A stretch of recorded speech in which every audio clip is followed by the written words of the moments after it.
सोचिए कि किस हद तक लोग जा सकते हैं। मनीष कश्यप का एक ट्वीट शेयर हो रहा है, एक और वीडियो शेयर हो रहा है। आपको पता है तमिलनाडु में अफवाह फैलाने के लिए वीडियो शूट कराया गया। ये तस्वीरें देखिए, नाक पर टेप बांधकर, मुंह पर टेप बांधकर, सर पर पट्टी बांधकर वीडियो शूट कराया गया।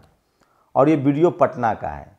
एक यादव जो है वो पहले ही गिरफ्तार हो चुका है, एक शेड्यूल कास्ट की युवा भी गिरफ्तार हुआ है। और सोचिए मनीष कश्यप जिसने सबसे ज़्यादा अफवाह फैलाया, वो अभी भी पुलिस की गिरफ्त से बाहर है। और वो आज एक वीडियो डाल रहा है उसी चैनल पर, सच तक पर, और तेजस्वी यादव को इतनी गालियां दे रहा है कि वो जातिवादी है, ये है, फलाना है, ढिमकाना है, और मुझे बिहार का मुख्यमंत्री बनना है। तो सोचिए कि मनीष कश्यप ने और उसकी पैरवी जो है अब कपिल मिश्रा ने शुरू कर दिया है, जो बीजेपी के नेता हैं। तो आप समझ सकते हैं कि उनके अफवाह फैलाने से किस पार्टी को फायदा हो रहा था। नमस्कार, मैं शंभू कुमार सिंह और आप देख रहे हैं नेशनल दस्तक। सोचिए पूरा मुस्लिम समाज को मुझसे नाराज करने की कोशिश की जा रही। क्यों? मैंने यही तो कहा था कि शर्जिल इमाम भी आरोपी है, सिद्दीकी कप्पन भी आरोपी है, उमर खालिद भी आरोपी है, खालिद सैफी भी आरोपी है। क्योंकि इन लोगों को ये दोषी नहीं है, ये आरोपी हैं। जैसे इस देश का मनुवादी, जातिवादी, ब्राह्मणवादी पत्रकार मुस्लिम समाज पर आरोप लगते ही उनको आतंकवादी कहना शुरू कर देता है। क्या खबरें चलती है, ब्रेकिंग न्यूज, फलाना आतंकी गिरफ्तार। अरे अभी उस पर आरोप लगाया है पुलिस ने, अभी कोर्ट जाएगा मामला, कोर्ट से फैसला होगा। 15 साल 20-20 साल लोग जेल रह के बाहर आते हैं। मैंने यही बात कही थी एलवीश यादव को लेकर, जो उत्कर्ष सिंह उस पर जाति की वजह से सवाल उठा रहा था। न तो एलवीश यादव की वो गाड़ी थी, न एलवीश यादव का गमला उठाने वाला पत्रकार था, कोई रिश्तेदार था। एलवीश यादव एक यूट्यूबर है, उसको बदनाम कर दिया गया। पत्रकार का मतलब होता है सच के साथ खड़ा होना। मैंने मोनू मानेसर पर क्या कहा? मैंने कहा कि न राजस्थान की पुलिस न हरियाणा की पुलिस उसका नाम डाल रही, जो भी वजह हो। परिवार आरोप लगा रही है, आरोपी है वो। आप अगर गलत को आज साथ दे रहे हैं ना, तो कल आपके साथ भी गलत होगा। इस देश के वो तमाम लोग जो बुलडोजर चलने का समर्थन कर रहे हैं ना, वो कल बुलडोजर की चपेट में आएंगे। भारत के संविधान के साथ खड़े होइए। तमिलनाडु को लेकर क्या हुआ? सोचिए आज होली है, हजारों लाखों लोग की होली खराब कर दी गई। लोग, एक तो शख्स जो है वो ट्रेन की चपेट में आके मर गया भगदड़ की वजह से। लोग गांव की तरफ आ गए। राजनीतिक फायदे के लिए सब किया गया था। मैं फिर कह रहा हूं इस देश के SC ST OBC माइनॉरिटी के लोगों से कि बिल्कुल किसी भी तरह के सांप्रदायिक या जातीय हिंसा में मत फंसिए। और सोचिए जो लोग मेरे खिलाफ कैंपेन चला रहे हैं वो कह रहे हैं कि इस देश में जातिवाद है ही नहीं, मनुवाद, ब्राह्मणवाद है ही नहीं। अभी रामलीला मैदान में मदनी साहब कह रहे थे कि आदम और मनु दोनों एक ही लोग हैं। भारत में 2000 सालों से जाति के नाम पर शोषण हो रहा है। अगर आपको नहीं पता है तो या तो आप नासमझ हैं या बहुत शातिर हैं। भारत में हिंदू मुस्लिम का सांप्रदायिक दंगा का इतिहास बहुत नया है। 100 साल हुए हैं सिर्फ, लेकिन 2000 साल से जातियां बनी हुई है। और वो मुगलों के दौर में भी बनी रही। अंग्रेजों ने उसको खत्म करने की कोशिश की और भारत के संविधान ने उसको खत्म किया, लेकिन उसको फिर भी से धर्म की आड़ में बचाए रखा जा रहा है। तो जातिवाद के खिलाफ मैं बोलता रहूंगा, क्योंकि भारत की समस्या जातिवाद है। आज एक महिला ने ट्वीट किया। आप बताइए मनीष कश्यप किस आधार पर तेजस्वी यादव की सरकार से नफरत करता है? किस आधार पर वो नीतीश कुमार की सरकार से नफरत करता है? ये टीवी अखबार किस आधार पर मायावती जी को नफरत करता है, हेमंत सोरेन से नफरत करता है? जिस तरह से मुसलमानों से धार्मिक वजहों से नफरत होती है, उसी तरह से SC ST OBC से जाति की वजह से नफरत होती है। और जातियां यहाँ की सच्चाई है, इस पर बात की। सोचिए मनीष कश्यप ने सीमा पार कर दिया है। किस तरह से उसने ये ट्वीट भी किया, ये देखिए, ये ये जो ट्वीट है, ये जो फैक्ट चेकर हैं जुबैर, उन्होंने इसको दिखाया है। सोचिए, ये है वो ट्वीट। ये देखिए, मनीष कश्यप सन ऑफ बिहार लिखता है। तेजस्वी यादव जी चश्मा हटा के इस फोटो को देखिए। मजदूर के चेहरे पर घाव और जिस मीडिया ने रिकॉर्डिंग की है उसका मोबाइल नंबर है। एक बार बात करके तो देखिए, क्या पता आप झूठ बोल रहे हैं और मजदूर सच में तमिलनाडु में परेशान हैं। एक बात और बोलूँ तेजस्वी यादव जी, शायद भाषण में झूठ बोलते बोलते आप लोगों को झूठ सुनने की आदत हो गया है, इसलिए मनीष कश्यप का सच आप लोग को झूठ लगा।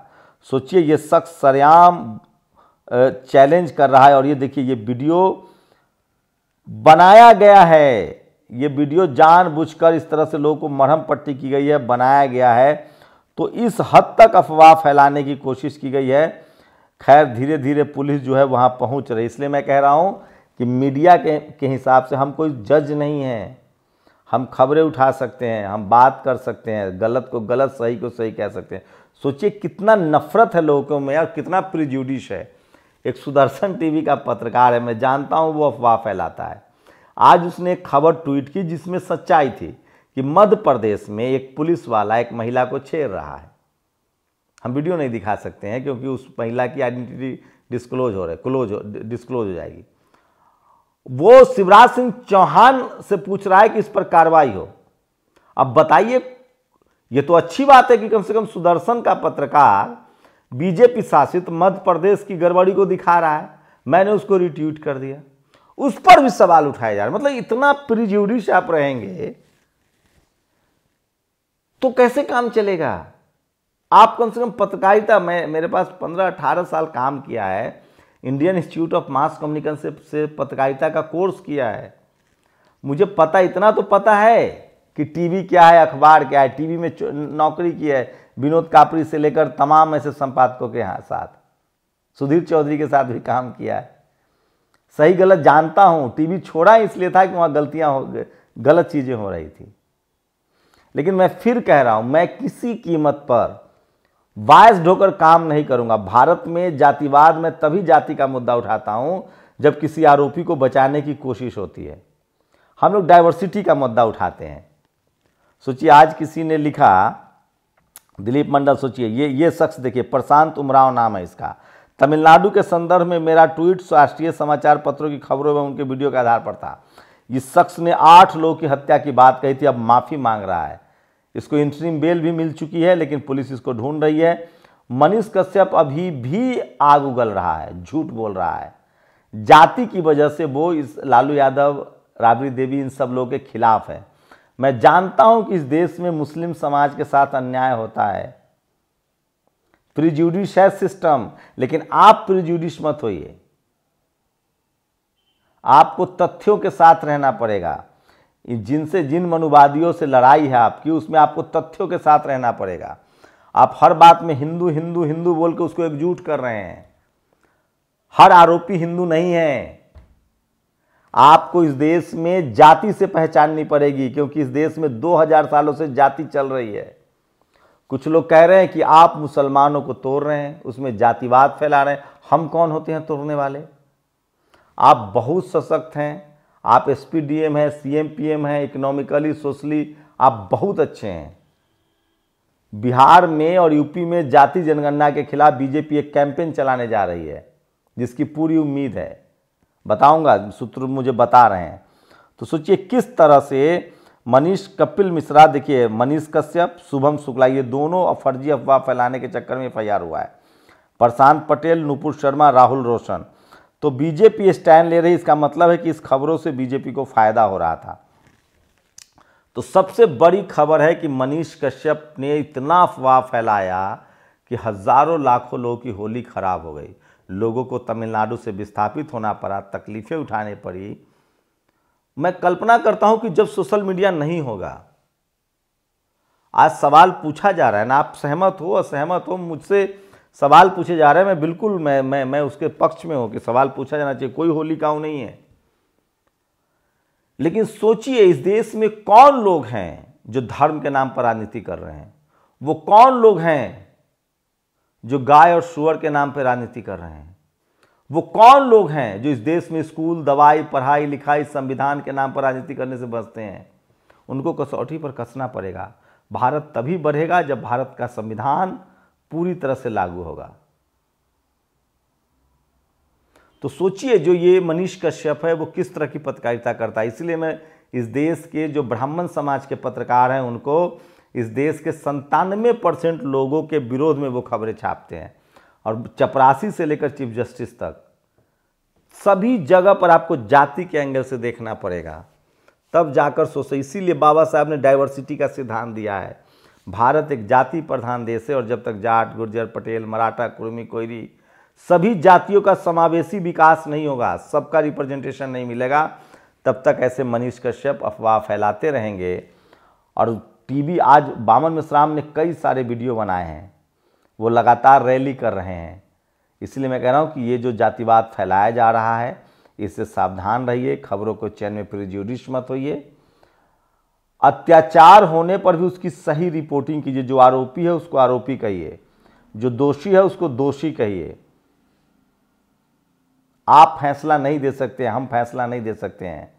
मैं मनीष कश्यप पर फैक्टों के आधार पर आरोप लगा रहा हूं कि उन्होंने अपने सारे वीडियोज के थंबनेल में राजस्थान के हिंसा के वीडियो तस्वीरें लगाई है। उन्होंने इस वीडियो को शूट करवाया गया जिसको, उसको उन्होंने ट्वीट किया है।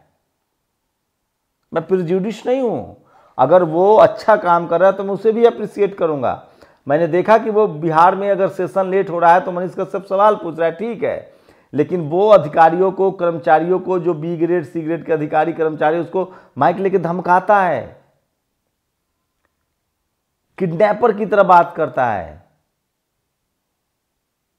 वो, मैं इसीलिए कह रहा हूं, इस देश में जाति के हिसाब से आप देखेंगे तो पता चल जाएगा, मनीष कश्यप हो या ये सब लोग जाति के हिसाब से फैसले कर। जैसे मुझ पर कहा जा रहा है कि मोनू मानेसर का मैंने पक्ष लिया, पहले तो वो मेरी जाति का नहीं है।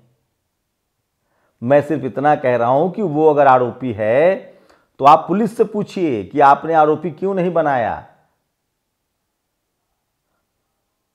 हरियाणा पुलिस हो या राजस्थान पुलिस हो, परिवार पीड़ित परिवार कह रहा है, कंप्लेन होना चाहिए, जांच होनी चाहिए। एलविस यादव को बेवजह बदनाम किया, बस इतनी सी बात थी, इसी को बहस आगे कराया जा रहा है। मैं कौन होता हूं किसी को बचाने वाला या किसी को फंसाने वाला। एक पत्रकार के तौर पे हमारा काम है सिर्फ रिपोर्टिंग करना, और मनीष कश्यप यहीं फेल हुए हैं। उन्होंने जानबूझकर प्लानिंग के तहत तमिलनाडु के लोगों को, तमिलनाडु में रहने वाले लोगों को टारगेट किया। उनकी कोशिश थी बिहार के लोगों को टारगेट किया जाए, और झूठ फैलाया गया है। आप लोग अपनी प्रतिक्रिया जरूर दीजिए। शुक्रिया। नेशनल दस्तक की आपसे गुजारिश है कि अगर इसको बचाना चाहते हैं तो नेशनल दस्तक को सब्सक्राइब करने के लिए रेड कलर के सब्सक्राइब बटन को दबाएं, फिर बेल आइकन की घंटी दबाएं। नेशनल दस्तक को बचाने के लिए बहुत जरूरी है कि हर खबर को शेयर करें, लाइक करें, कमेंट जरूर करें।